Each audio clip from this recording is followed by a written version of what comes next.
Bonjour et bienvenue dans Je compte jusqu'à toi, votre podcast d'histoire. Pour celle d'aujourd'hui, c'est un résumé complètement réécrit des 2 premières saisons du Voyage de Lilou, ma saga de l'été, mon histoire au long cours, mon bébé adoré et qui se veut une histoire complète et attrayante.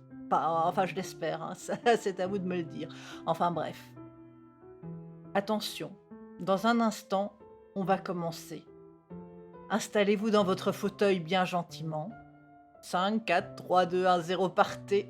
C'est le moment idéal pour une rétrospective des 2 premières saisons des aventures de Lilo. Si vous n'avez pas encore écouté cette saga de l'été, je vous conseille de vous arrêter ici et d'aller écouter le premier épisode de la saison 1, que vous trouverez dans la description de l'épisode un peu plus bas. C'est toujours mieux d'avoir toute l'histoire avant de passer à la suite, et vous êtes une bande de petits vénards de pouvoir binge-listener. Alors oui, j'utilise des néologismes si je veux d'abord. Ces 2 premières saisons sans devoir subir l'année d'attente entre les deux, voire les 2 ans pour ceux qui ont commencé la saison 1 quand elle est sortie, et d'enquiller sur la 3e saison tous les mercredis à partir du 7 juillet, à raison d'un épisode par semaine. Puis vous serez plus à même pour me faire des commentaires du type « Hé, le lit, t'as oublié cet élément là de la première saison dans la suite de ton histoire ?» Ce à quoi je répondrai « Ah ah, mais non, pas du tout, Taku est bien présent dans la suite !» Voilà, vous êtes prêts? Vous êtes installés confortablement? Alors c'est parti. Magnéto, Serge. Précédemment dans le voyage de Lilou. Previously in Le Voyage de Lilou. Dans la saison 1, Lilou est une petite fille blonde aux yeux clairs, volontaire, pleine d'énergie et un peu trop remuante, au dire de certains adultes qui n'ont pas compris ou oublié que les enfants ce n'étaient pas des bibelots, mais bien des petits êtres maléfiques, pardon, des petits êtres pleins de vie. Oui, c'est ça, pleins de vie. Un jour, désobéissant à ses parents, elle découvre une porte dérobée dans le mur de sa cave, ouvrant sur une énorme caverne et un réseau de grottes souterraines, se terminant par un ponton et une rivière tumultueuse. Une fois embarquée, elle avait terminé sa course au milieu d'un lac dont on ne voyait pas les bords, sans rame et avec sa dernière torche qui s'éteignait. Dans une nuit d'encre, elle avait aperçu le fond luisant du lac et plongé en retenant sa respiration, avant de se rendre compte que par on ne savait quelle magie, il lui était possible de respirer sous l'eau. Lors de sa plongée, elle avait découvert la faune et la flore locales, méduses lumineuses énormes, algues aussi grandes que des arbres, avant de toucher terre et de découvrir ce monde nouveau qui s'offrait à elle. Elle avait arpenté un charmant village dans lequel il n'y avait pas âme qui vive, et fait la connaissance du seul être vivant présent en ces lieux, Barbotte, un magnifique poisson-chat, au pelage bleuté avec une lune d'argent sur la poitrine et des yeux argentés. Avant d'arriver devant un château blanc avec un parc magnifique tout aussi vide que le village.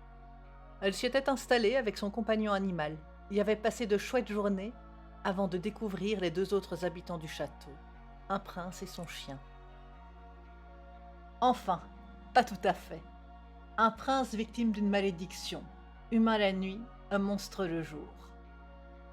Ils avaient appris à se connaître et étaient devenus amis, selon les termes fixés par l'anathème. Elle ne devait pas le voir en journée, sous peine de le voir disparaître à jamais. Quand, par un malheureux concours de circonstances, la dernière nuit elle l'avait entreaperçu, ils avaient disparu chacun de leur côté. Elle de retour dans sa cave, lui emporté au loin. Impuissant, il lui avait donné une petite boîte en bois flotté, fermée d'un ruban vert, et l'avait supplié de se rappeler de lui. Et le temps était passé. Elle, grandissant avec Barbotte, désormais un chat adulte, lui, amnésique, dans un étrange château, gris aux tuiles rouges, sur un monde à 2 lunes, veillé par une jeune femme aux cheveux argentés, à la peau dorée et aux yeux verrons. Une jeune femme dont les intentions n'étaient pas claires. Pour clôturer cette saison, le prince avait envoyé un dernier message à Lilou, espérant qu'elle le capte. Dans la saison 2, Lilou a grandi. Ado, elle a tout oublié de ses premières aventures et de son mystérieux ami. Avant de retomber sur la petite boîte donnée par le prince et de se retrouver propulsée dans un autre monde. Arwen, sa petite sœur, l'a récupérée, et tandis que sa famille l'oublie peu à peu, Lilou, elle découvre cette mystérieuse planète en compagnie de Barbotte et de Taku, le chien loup du prince. Une aventure qu'Arwen peut suivre de loin en loin grâce à la boîte restée dans la chambre après le départ de Lilou. Mojiane, quant à elle, surveille la progression de l'ado, redevenue une petite fille, et entoure le prince ses attentions. Régulièrement, elle descend dans une pièce sombre dans les tréfonds de son château aux tuiles rouges, bâti sur une falaise à l'aplomb de la mer. Une pièce dans laquelle se trouve un petit coffret contenant une pièce de tissu. Plus bas encore, dans les entrailles de la falaise, derrière un passage secret, se trouve un miroir d'eau, lui révélant tout ce qu'il se passe sur l'île. Lors de sa quête, Lilou découvre au fond d'un lac une bague en argent, avec une pierre verte. Autour du château, et juste autour de lui, un brouillard épais, dense, se lève. Un brouillard qui trouble le prince, mais pas Mojiane, satisfaite d'être ainsi cachée. À l'autre bout de l'île, courageusement, Lilou avance, un pas après l'autre, et si le temps passe et que les souvenirs de sa vie d'avant, dans le monde réel, s'estompent, elle se souvient quand même d'une petite fille aux cheveux bruns. Et elle avance, quittant le paysage verdoyant de l'île pour entamer l'escalade des montagnes. Elle grimpe pendant longtemps, très longtemps, et si la pluie se change en neige, heureusement pour elle, elle est débrouillarde. Les pins sont dotés d'aiguilles plumes bien chaudes, qu'elle utilise pour se faire des vêtements fourrés et ne pas souffrir du froid. Elle croise aussi des sources chaudes, bien pratiques pour se délasser, prendre un bain et avoir un certain confort. Et ces animaux, toujours, lui disent ce qui est bon à manger, ou ce qu'elle doit laisser de côté. Sans compter que Taku, le chien-loup du prince, chasse pour lui rapporter de la viande et même parfois du poisson. Et si elle dort bien, protégée par ses deux gardiens, parfois une voix se glisse dans ses rêves pour lui souffler des conseils. Arrivée enfin au sommet, Lilou se retrouve face à un lac immense, qu'elle entreprend de traverser, toujours avec ses animaux. Ensemble, ils pêchent, dorment, et Lilou rame. Elle rame, elle rame, elle rame. Pendant cette traversée, quand elle regarde le fond du lac, elle se rappelle de choses qui flottent dans son esprit, un peu comme des rêves. Un château blanc, de grandes algues, des rires d'enfants. Et de temps en temps, la voix d'une petite fille qui crie son nom et qui lui dit que elle se souvient d'elle, elle se souvient de Lilou. Et puis la tempête se lève sur le lac. Lilou est ballottée de tous côtés, accrochée à sa barque et à nouveau les souvenirs affluent. Finalement, elle se retrouve projetée à l'eau et dans le fond de ce lac récupère un collier d'argent, enchâssé d'une pierre bleue. Elle parvient à remonter sur la barque avec l'aide de Taku et de Barbotte, profondément vexée de ce séjour forcé dans de l'eau froide.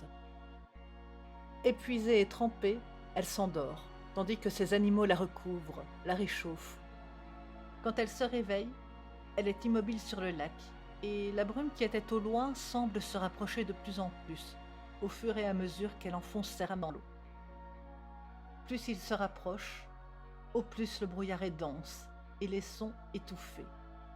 Quand enfin, le fond de la barque racle le sol, elle n'entend que le silence et ne voit que le blanc de la brume autour d'elle. Mais un pas après l'autre, elle avance. Pendant ce temps, dans le château, le prince en découvre un peu plus sur Mojiane, via un petit carnet, une sorte de journal intime qu'il a trouvé dans la bibliothèque, tandis que dans ses cauchemars les plus noirs, la femme aux cheveux argentés se souvient de sa presque mort par suicide et de la malédiction qui lui a été imposée, ainsi que de la façon de s'en défaire.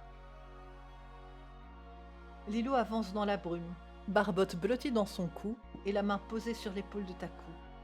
Prudemment, dans ce blanc où elle ne voit rien, ne sent rien sous ses pieds et n'entend qu'un silence surnaturel, elle avance. Dans un froid de plus en plus perçant, sa pensée force. Quand elle trébuche et que le chaton tombe de son épaule, elle le cherche partout en hurlant son nom, directement avalé par la brume. Ses hurlements et les jappements silencieux de Taku la rendent plus que seule au monde, et toujours ce froid qui s'infiltre au plus profond de ses os. Les larmes coulent le long de ses yeux, gèlent sur ses cils. Elle perd courage, se laisse tomber par terre et commence à glisser vers le sommeil de la mort. Une petite voix venue d'une autre dimension l'appelle de toutes ses forces. Sa petite sœur, Arwen, maintenant grande, hurle dans la boîte en bois flotté, abandonnée par Lilou lors de son départ magique. Elle hurle tant et plus qu'elle oblige Lilou à se redresser, à se battre contre le froid et la brume et à crier son prénom. Sitôt crié, le voile se déchire et tous les souvenirs de ses aventures, de sa vie dans le château, de son ami prince, de ses parents et de sa sœur lui reviennent. Elle retire les larmes gelées de ses yeux, les tient fortement au creux de sa main. Elles deviennent boucles d'oreilles. Et à chaque pas que Lilou fait, la brume se déchire de plus en plus tandis que Lilou, elle, grandit. Elle redevient l'ado qu'elle était avant son départ sur cet îlot de lune et barbote un chat adulte puissant. Elle range les boucles d'oreilles dans sa poche et y trouve un ruban vert, celui qui fermait le coffret offert par le prince. Ils sortent enfin, ado, chien et chat de la brume.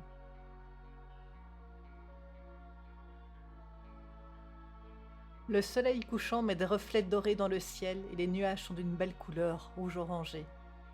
Ils sont poussés lentement par un vent paresseux. Devant elle, un chemin en pente douce traverse plaines et forêts. Et là-bas, tout au loin, presque sur l'horizon, accroché à flanc de falaise, on devine un château. Un château gris aux tuiles rouges, parfois caché par les nuages qui passent devant. Le cœur de Lilou bat fort dans sa poitrine. Allons-y, on y est presque, c'est le dernier effort.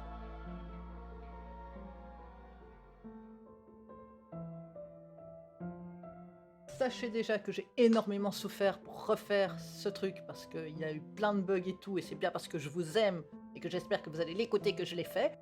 Sinon, donc, c'est rendez-vous le 7 juillet pour le début de la saison 3 du Voyage de Lilou qui, je l'espère, vous plaira autant qu'à moi.